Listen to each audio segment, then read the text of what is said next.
Brilliance Audio. From the Corner of His Eye by Dean Koontz. Performed by Christopher Lane. Life was like the ice on an early winter pond, more fragile than it appeared to be, riddled by hidden fractures, with a cold darkness below.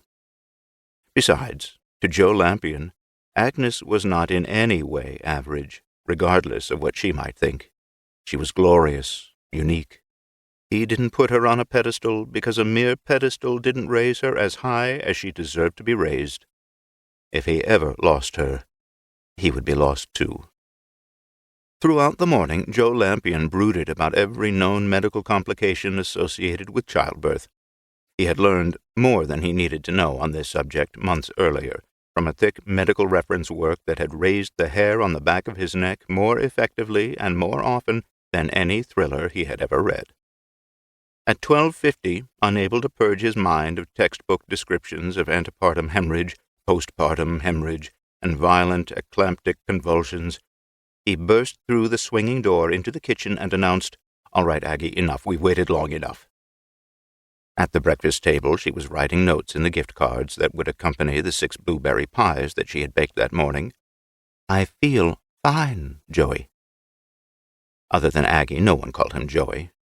He was 6'3", 230 pounds, with a stone quarry face that was all slabs and crags, fearsome until he spoke in his low musical voice, or until you noticed the kindness in his eyes.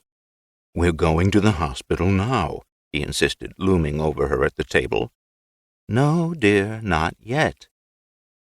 Even though Aggie was just 5'3", and, minus the pounds of her unborn child, less than half Joey's weight, she could not have been lifted out of the chair against her will, even if he'd brought with him a power winch and the will to use it. In any confrontation with Aggie, Joey was always Samson shorn, never Samson pre-haircut. With a glower that would have convinced a rattlesnake to uncoil and lie as supine as an earthworm, Joey said, "Please, I have pie notes to write so Edom can make deliveries for me in the morning." "There's only one delivery I'm worried about." "Well, I'm worried about 7, 6 pies and 1 baby." "You and your pies," he said with frustration. "You and your worrying," she countered, favoring him with a smile that affected his heart as sun did butter. He sighed. "The notes, and then we go." "The notes, then Maria comes for her English lesson, and then we go." "You're in no condition to give an English lesson." "Teaching English doesn't require heavy lifting, dear." She did not pause in her note-writing when she spoke to him, and he watched the elegantly formed script stream from the tip of her ballpoint pen as though she were but a conduit that carried the words from a higher source.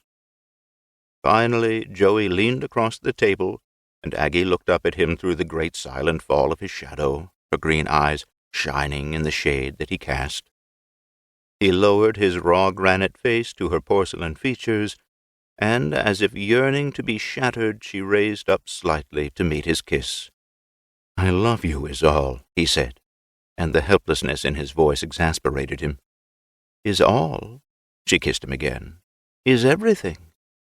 "So what do I do to keep from going crazy?" The doorbell rang.